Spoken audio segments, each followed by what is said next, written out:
Uma coisa é certa, este livro me fez chorar e eu não estava esperando por isso. Olá pessoal, sou David Stefantins e sejam bem-vindos para mais um vídeo aqui no meu canal Imaginando. O vídeo de hoje a gente vai falar sobre este livro aí, um livro do qual foi muito falado aí na internet. Estou chegando meio atrasado, mas estou trazendo o meu centavo sobre este livro, o que eu achei dessa leitura, se vale a pena realmente ler, qual foi a minha experiência com ele, o que eu acho sobre sendo fã dessa saga, que eu acho ela incrível, eu sou completamente apaixonado pela saga de Jogos Vorazes, sobre a mensagem que a autora quis trazer, sobre essa distopia que reflete tanto o que é a sociedade, o que é capaz do ser humano fazer, se a gente deixar que grandes poderes tomem força sobre as pessoas oprimidas, sobre as pessoas que acabam não tendo vozes e sobre aqueles que comandam e têm a força maior diante da sociedade, né? Quando eles têm ali uma força ditadora. Então eu sou muito fã dessa saga e eu vim aqui falar tanto como fã, mas também como um pouco de olhar crítico sobre o caso. Então eu estarei falando aqui de meus centavos sobre esse livro e o que eu achei sobre ele. Pra quem não sabe, bem rapidinho aqui, esse aqui é um livro do qual fala sobre um universo que é uma distopia, né? Onde existem os jogos que acaba pegando um garoto e uma garota entre seus 12 a 18 anos de idade e existe 12 distritos. E essa menina e esse menino são pegos de lá e jogados numa arena pra se matar, pra acabar perdendo suas vidas. E diante disso, apenas vai existir um vitorioso. E nesse universo existe a primeira trilogia, Jogos Vorazes, Em Chamas e Esperança. Depois a gente tem ali a Cantiga dos Pássaros e das Serpentes, que é contando a história do vilão. E agora a gente tem aqui Amanhecer na Colheita, que é com o protagonista, o Heimert, que é quem aumentou ali da protagonista da trilogia ali principal. E aqui a gente vai conhecer a história dele, o que foi os jogos dele e o que aconteceu com ele, pra gente conhecer quem é ele diante a Katniss Everdeen. Ter lido Amanhecer na Colheita foi de um certo modo como se eu estivesse lendo Jogos Vorazes pela primeira vez. Embora tinha momentos da leitura que lembrava muito ali a trilogia, né, sobre a Katniss e quem foi ela diante o Distrito 12 e o que ela passou na trilogia principal, principalmente pro livro 1. E a gente aqui também tem isso, né, com o Heimert, pois ele faz parte do Distrito 12 também. Então não tinha como eu não lembrar da Katniss quando eu estava lendo esse livro. Então me deu muito nostalgia quando eu estava lendo o livro, porque realmente era como se eu estivesse sendo teletransportado de novo. Então trouxe muito da nostalgia. E sim, gente, esse livro ele tá recheado de fanservice. Teve um ponto que eu vi muita gente falando na internet sobre ele foi um catálogo, esse livro ele foi um catálogo com muito fanservice para as pessoas. E entre outros pontos, as pessoas também estavam defendendo na internet esse livro, Amanhecer na Colheita, que assim, o Distrito 12 é pequeno, gente. Então as pessoas se conhecem ali, sabe? Não é difícil você acabar esbarrando, lidando com famílias com sobrenomes conhecidos. Eu fui criado numa cidade pequena, então todo mundo conhece todo mundo, sabe? Então daquele negócio de tipo, a família A e a família B, que se conhece, eu conheço a filha de família C. Então acontece realmente isso, porque quando você vive numa cidade pequena, você vai se esbarrar com essas pessoas, com essa geração que vai passando. E então o Distrito 12 é um distrito pequeno, ele é o mais pobre entre todos os 12 distritos. Então os cachorros estão latindo dos vizinhos, então desconsidere, gente. E aí, galera, esse foi um ponto que eu vi a internet falando e realmente parando pra pensar aí desse jeito. Então, não tinha como o Heimert acabar não encontrando outros personagens, outras famílias, sobrenomes que a gente acaba vendo em Jogos Vorazes, a trilogia ali principal. Então, tem sim fanservice, não teria como não ter, pra citar, pra mostrar para os leitores ali. E quando aparecem esses nomes, dava nostalgia. Então, era um momentinho que você sentia um coração quentinho. Eu, como fã, me sentia muito acolhida nesse momento. Me dava um pouco ali de alegria de ver aqueles nomes de novo. E tipo, você fica, nossa, eu sei de quem que ele tá falando aqui. E já que eu estou falando aqui de personagens, sobre os personagens que aparecem em Amanhecer na Colheita, a gente vê muitos personagens que foram importantes em Jogos Vorazes, ali a trilogia principal, como a Maggis, o BT, Meg, a F, entre outros personagens que eles são muito importantes nesse livro para o Haymitch. Exemplo, a Meg, ela acaba sendo uma das instrutoras ali, né, para o Haymitch. Ela é uma figura muito importante para ele dentro desse livro. E ela acaba se tornando meio que até uma figura meio materna para ele. Mas a gente só não tem esses personagens como personagens novos também. E esses personagens novos, teve uma que, assim, eu acho não, tenho certeza.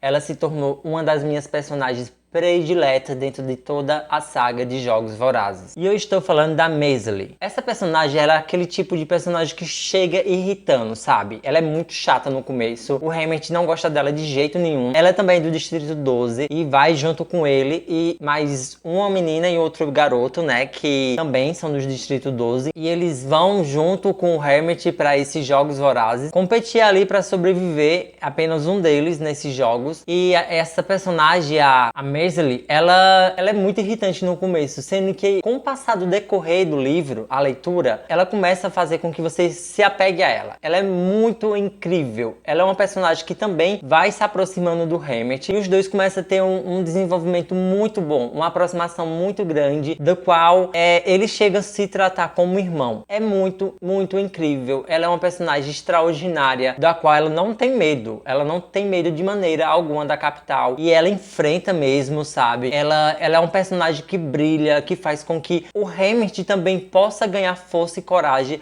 para continuar buscando o objetivo que eles têm ali dentro dos jogos, porque esse livro, ele vai muito além do que os jogos do Haymitch. Ele é um livro que realmente é, sim, para mostrar a gente como foi os jogos dele, mas existe coisas entre linhas e vai além disso. E ainda falando de personagens, a gente aqui tem citações de outros personagens que acontecem ali, né, que aparecem em A Cantiga dos Pássaros e das Serpentes, inclusive respostas das quais eu não estava esperando que a gente fosse ter, e foi muito bom que a Suzanne Collins acabou entregando isso pra gente.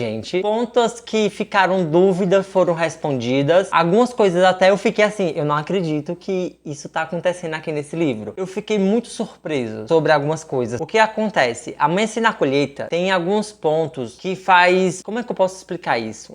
Alguns fatos ocorrem, tá? Eu não vou dar spoiler, como eu já deixei avisado aqui, mas vou falar algumas coisas por alto. Mas acontece alguns momentos dentro dessa história, coisas que remetem ao que foi o 10º Jogos Vorazes, que é aquele ali que acontece com a Lucian Grey e com o Snow. Então, é remetido a algumas coisas dentro desse livro que eu fiquei assim, gente, isso tá acontecendo mesmo? Eu fiquei incrédulo, não tava esperando por aquilo e foi algo muito bom esses elementos. E uma coisa que começa a ligar com a outra que você fica assim, meu Deus do céu, eu não acredito que a Suzanne Collins colocou isso aqui. Então, assim, tem um leque de muitos personagens, tanto personagens que a gente já conhecia, eles aparecem, eles são posicionados em momentos muito específicos, em momentos muito importantes dentro da história, como Plutarque. Tem um posicionamento do qual eu não estava esperando e já vou falar mais sobre isso, mas é algo que eu nunca tinha parado para pensar, sabe, sobre o que é o Plutarque dentro dos Jogos Vorazes. Eu nunca tinha parado para pensar sobre o que ele foi em Chamas, o que ele realizou lá e o que ele foi agora nesse livro Amanhecer na Colheita. Então ele também aparece nesse livro, entre outros vários personagens. Entre esses outros personagens que acabam muito cativando a gente, né? A Maisie, a gente já sabe o final desses jogos, né? A gente sabe que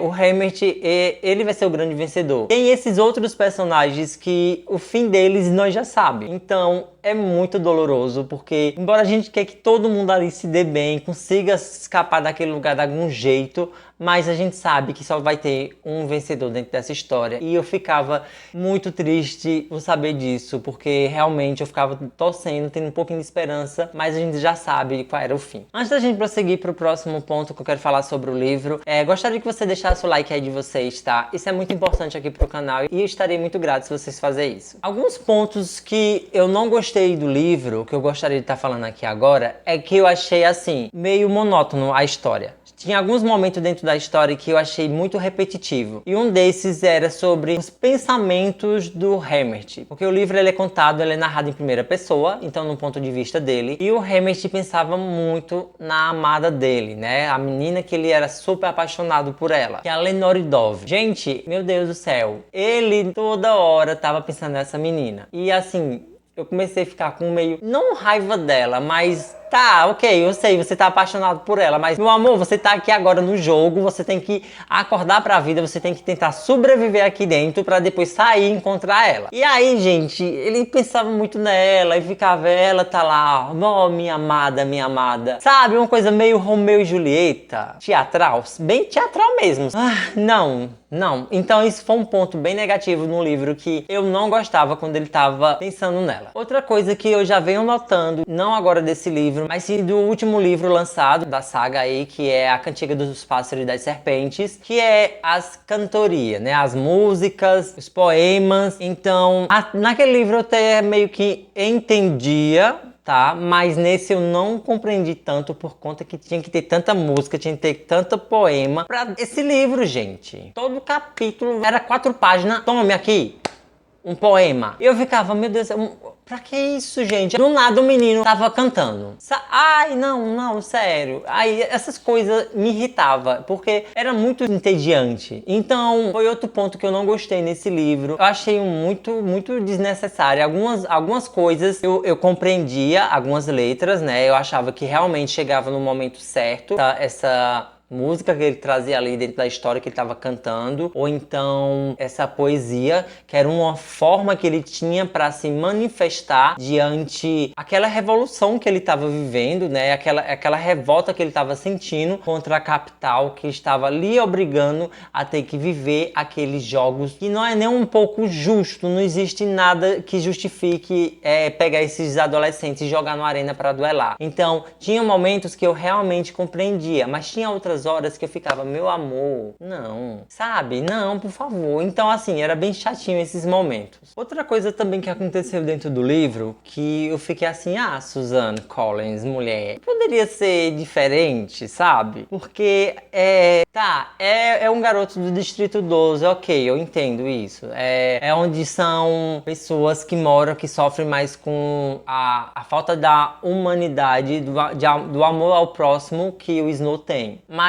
um garoto onde só tem sua mãe e um irmão mais novo, do qual perdeu o pai, e é ele que acaba tendo que trazer alimento para casa, é ele que cuida da família, sabe? Que vive ali passando fome e necessidade, sabe? Vocês estão entendendo o que eu tô querendo dizer? Eu já vi essa história antes, sabe? Então eu fiquei por que isso, Suzanne Collins? Poderia ter mudado essa narrativa? A gente já viu isso com outra pessoa, né? Porque ela podia fazer isso como ela fez sobre ali referente quando foi pra escolher. Tem aquela urna, sei lá como é o nome daquilo, aquele balde que ela pega o nome para escolher quem é que vai entrar nos jogos, porque isso sim é bem diferente, gente. Eu não vou dizer como é, mas como foi feito o sorteio para escolher o Hammett para participar dos Jogos Vorazes, foi bem diferente de tudo do que já foi com os outros. Sobre ele participar dos Jogos Vorazes, foi bem diferente, não foi como as outras vezes.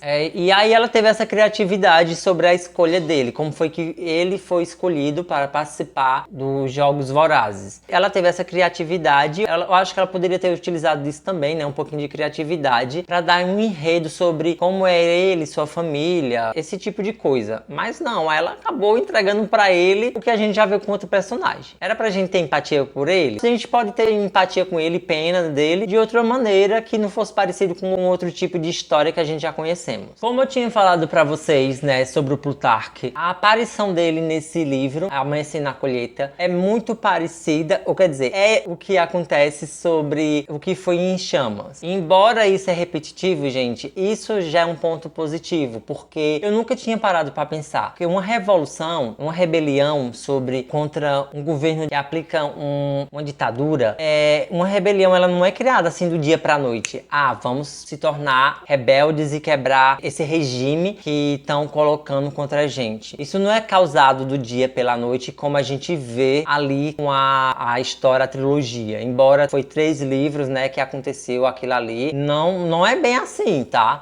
Tem tentativas. E Amanhecer na Colheita foi uma dessas tentativas. Aqui é os Jogos Vorazes número 50, e nesse número 50, esses Jogos Vorazes do Hammett, foi uma tentativa de derrotar o Snow, derrubar ele. O Plutarque já vinha com essa ideia há muito tempo. Então, o plano só deu certo com a Katniss. E isso foi muito bom de saber. Foi um estralar sabe? Foi uma ideia que eu não tinha parado pra pensar ainda. E a Suzanne Collins, ela tinha pensado nisso. É incrível, sabe? Porque, cara, realmente isso. Uma rebelião, ela não acontece assim. Ah, vou acordar aqui, essa menina vai virar nosso símbolo e a gente vai vencer e vai conseguir conquistar de primeira uma rebelião e vai derrubar o Snow. Não. O que aconteceu sobre Em Chamas, quando foi definitivamente conseguido ter o grande maior passo, que foi destruir a arena e com isso fazer com que os distritos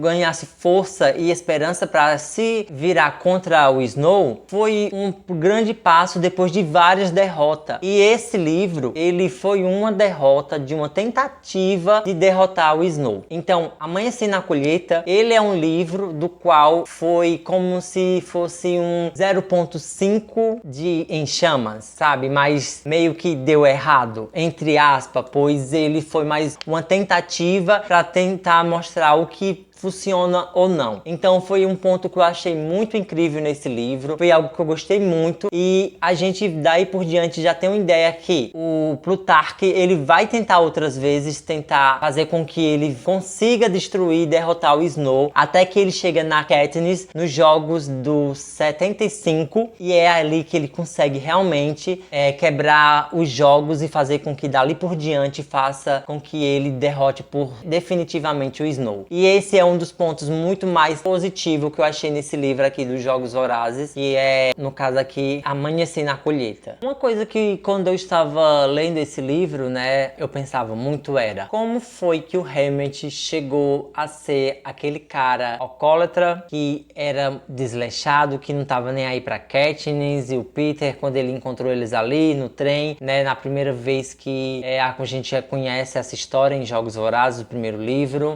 O que fez ele se tornar quem ele é? Porque a gente vê, gente, o Hammett aqui com 16 anos de idade, um garoto sonhador, um garoto apaixonado por uma jovem, um garoto do qual ele é muito apegado ao irmão mais novo dele e que tenta cuidar da família dele, da mãe dele, do seu irmão. E eu não via nenhum tipo de sinal do Hammett que a gente conhece ali nos Jogos Vorazes, né, no primeiro livro. E eu ficava, o que é que vai acontecer, né?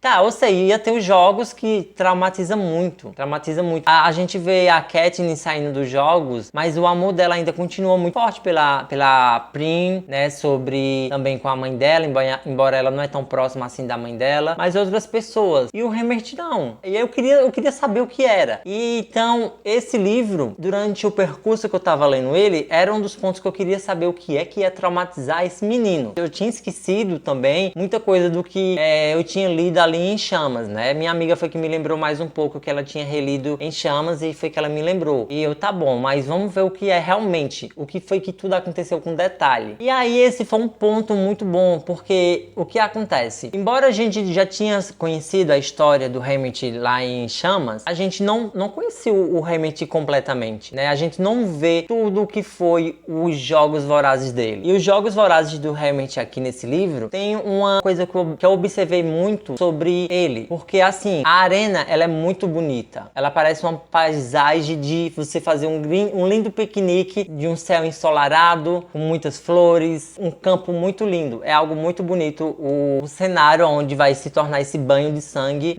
dos Jogos Vorazes aqui desse livro. Isso não é spoiler porque aparece Em Chamas, né, gente? Então não é spoiler. Então assim, o cenário, a arena aqui, ela é muito bonita e você vê a ilusão que é esse lugar, porque realmente é isso, é uma ilusão, pois ali vai se tornar um grande banho de sangue que realmente se torna, porque inclusive, gente, esses jogos, sinceramente, foi o mais cruel que eu já vi, foi um dos mais cruéis. Pra quem me segue no Instagram, eu tinha postado que quando acontece uma certa morte com um certo personagem aqui dentro da história, que é até filho de um dos personagens que a gente conhece ali em Chamas, quando acontece a morte desse personagem, eu fiquei muito incrédulo com o jeito que ele morreu, porque foi uma das mortes mais desumana, mais impactante que eu vi dentro da saga. Eu lembro que eu tava indo pro trabalho e eu já tava chegando no meu trabalho quando eu tava no ônibus e eu paralisei. E eu me sentei ali no banquinho perto da empresa que eu trabalho e tem um jardim muito bonito lá onde eu paro, gosto de parar pra ler. E assim, teve até um paralelo nesse momento comigo e o livro e onde eu tava, porque realmente o cenário era muito bonito e aonde eu tava também tem um gramado com plantas, é muito bonito. E eu tava lendo um momento muito triste se passando num lugar muito bonito. Então assim, esse livro ele é muito forte, no sentido que são as mortes muito cruéis que acontecem aqui dentro. E aí, embora já foi contado pra gente o que acontece, como foi os jogos do Herbert, tem muito mais o que mostrar do Herbert aqui nesse livro. E a gente conhece um Herbert completamente diferente. E então, com o decorrer desse livro, eu fui conhecendo e ele foi mostrando pra mim. Olha aqui o que é, do porquê o Herbert se tornou aquela pessoa que você conheceu em Jogos Vorazes. O mentor da Katniss e do Peter. E, gente, é muito triste. É muito triste, de verdade, o que acontece com o Herbert dentro desse livro. Esse livro é o mais pesado, assim, de longe, o mais cruel de todos os livros. Os Jogos Vorazes que acontecem aqui é o mais cruel. E o que fazem com as pessoas que o Herbert ama é o mais cruel. É muito triste. Não dizendo que o que aconteceu com as pessoas, com os personagens de Jogos Vorazes, ali a família, os amigos, as pessoas próximas da Katniss Everdeen, não tenha sido. Mas o que aconteceu aqui nesse livro, disparado, é pior. Muito pior. Eu sou uma pessoa muito difícil de chorar, né? Eu chego a ficar emocionado com os livros, mas chorar é com alguns poucos. E com esse livro, chega um momento aqui que acontece dentro da história, já no finalzinho dele aqui, que eu até marquei algumas páginas que ocorrem dentro da história, já perto do final mesmo aqui, que tem uma descrição de um momento dentro dos jogos que tá acontecendo. E se você já leu o livro, eu estou me referindo a uma árvore aonde está eu não vou dar spoiler, tá, gente? Mas se trata de o Herbert estar em cima de uma árvore junto com outro tributo, né, uma outra pessoa, e logo abaixo tem um outro tributo também, né, uma outra pessoa, e ali acontece um tipo de interação, uma interação entre aspas, e um diálogo, e o que está acontecendo ali em volta entre eles me pegou muito, eu não aguentei.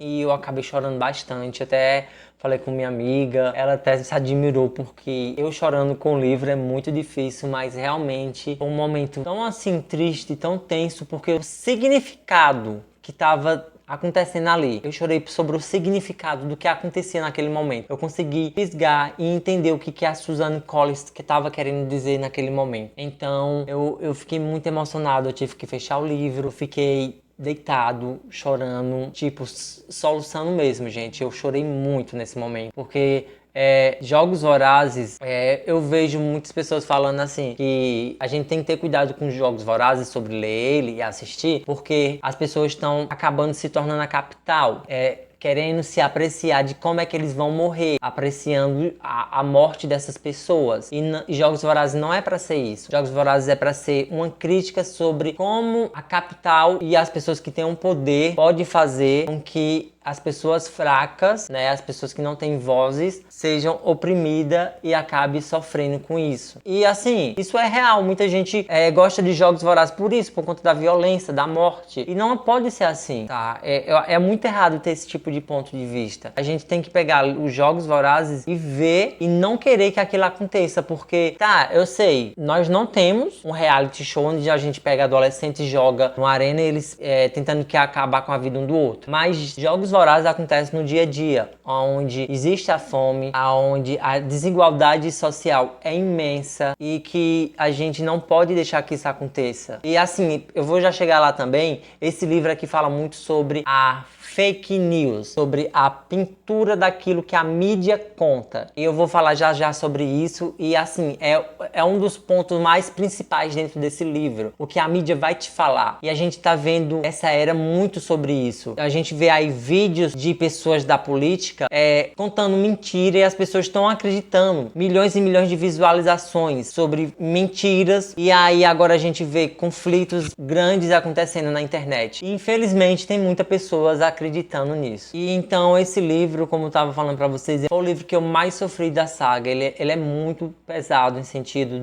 do que acontece com os personagens, o tipo de morte, a violência que acontece aqui dentro. Já que eu toquei nesse assunto sobre a propaganda, né? Esse livro, ele fala muito sobre isso. Esse é o ponto principal que a autora quis trazer pra gente. Sobre como quem tem um poder em mãos pode contar mentiras. E eu vejo muito o George Orwell nesse livro, que no caso é o 1984. Principalmente no finalzinho ali, tem uma descrição ali sobre a arena. E na hora eu pensei, 1984. Ela tá falando sobre isso, o grande irmão. Na hora, quando ela fala sobre a arena, eu entendi o que ela tava querendo falar. Antes mesmo disso, durante a história, a gente já vê citações até mesmo desse livro dentro do livro, né? Tem citações sobre palavras que a gente encontra aqui dentro do próprio livro Amanhecer na Colheita. Então, a Susan Collins, ela trouxe muito desse livro no Amanhecer na Colheita e ela se utilizou disso de uma maneira muito incrível.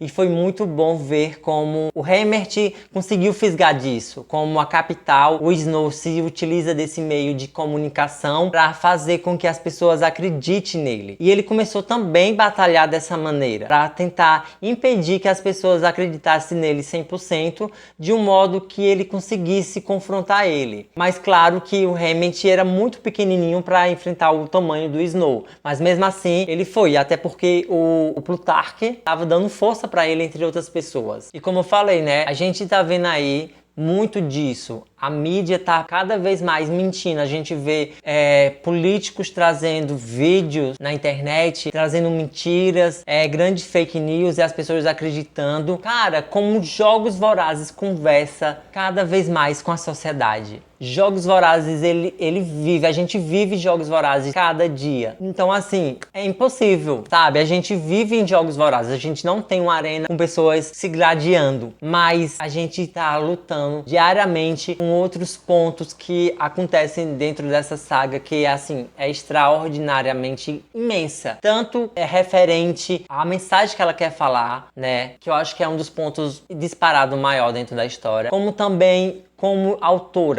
a autora consegue prender a gente dentro da escrita dela. E esse livro, gente, ele tem uma surpresa, uma grande surpresa, na verdade, no final dele. Depois da gente ser apresentado do porquê o Herbert se torna quem ele é, a pessoa que a gente conhece ele ali em Jogos Vorazes, a gente tem um epílogo desse livro. E que epílogo é esse? Quando eu comecei a ler ele, eu não tava acreditando naquilo, sério. Foi um misto de coisa que, tipo assim, eu fiquei surtando. Eu digo, o que tá acontecendo? O que tá acontecendo? O que é isso? O que tá acontecendo? Foi um momento muito... Ai, meu Deus. Gente, eu sei de uma coisa, eu vou surtar tanto, mas eu vou surtar tanto quando for assistir esse filme em 2026, a adaptação dele. Quando chegar a parte do epílogo que eles tiverem que adaptar ele, eu vou gritar muito. Eu vou gritar muito porque eu não vou aguentar ver aquelas pessoas em tela e eu não vou ficar calado. Olha, meu Deus, esse epílogo, gente, eu ainda não superei ele, não. Eu não superei ele ainda, não. A gente vê o Herbert, tanto da parte do Herbert abrindo seu coração e falando o que ele sentiu sobre quando ele viu aquelas pessoas e o que a gente vê depois do que aconteceu. Entendedores entenderão. Ai, meu Deus, gente, sério. Meu Deus, que epílogo. Que jeito incrível de terminar um livro. Bem, gente, minha opinião final sobre esse livro e sobre se eu indico ou não. Amanhecer na Colheita, ele é um livro do qual ele vai falar sobre os jogos do Herbert. Isso é um fato. Se você quer saber mais daquilo do que é entregue em Chamas, quer entender melhor de como foi a vida do Herbert antes dele passar pelos jogos e dele ter um pouco ainda de esperança e tentar ter uma vida melhor e ser a pessoa que ele se tornou e o porquê que o que levou a ele buscar o álcool, eu lhe convido a ler esse livro. Se você quer saber quem são aqueles personagens que ficaram em volta da Katniss e como eles chegaram até aquele momento, esse cenário que é formado entre o Herbert, a Effie, o Cynan William, a Megan, o BT e todos aqueles outros, lê esse livro. Se você também quer algumas respostas assim por alto do que aconteceu sobre algumas cordas soltas com o livro ali A Cantiga dos Pássaros e das Serpentes, também ele é uma boa. Ele não entrega tudo, mas também ele tem algumas coisas que eles entregam ali. E se você também quer sofrer bastante, leia ele também. Eu fiquei muito na dúvida, ainda não sei quantas estrelas eu estarei dando para esse livro, mas ele fica entre ali 3,5 estrelas a 4. Eu ainda tenho muita dúvida, em algum momento eu vou me manifestar dizendo qual seria o certo, mas é entre isso, gente, entre 3,5 estrelas. Vou assistir o filme? Vou assistir o filme, claro que eu vou. É um livro que eu me arrependi de ter comprado? De maneira alguma, mas ele poderia ser um pouco maior, até porque ele não foi 5 estrelas, sendo que ele não é tão ruim assim. Bem, gente, esse foi o vídeo, espero que vocês tenham gostado. Vou pedir agora para vocês deixar o like aí de vocês, se inscreva aqui no canal se você é novo por aqui, ativa o sininho para receber toda notificação nova que chegar aqui e também me segue nas minhas redes sociais, vocês podem me encontrar através do @imaginando.ok e por lá vocês vão conhecer outros conteúdos meus. Bom, esse é o vídeo, até a próxima e tchau, tchau!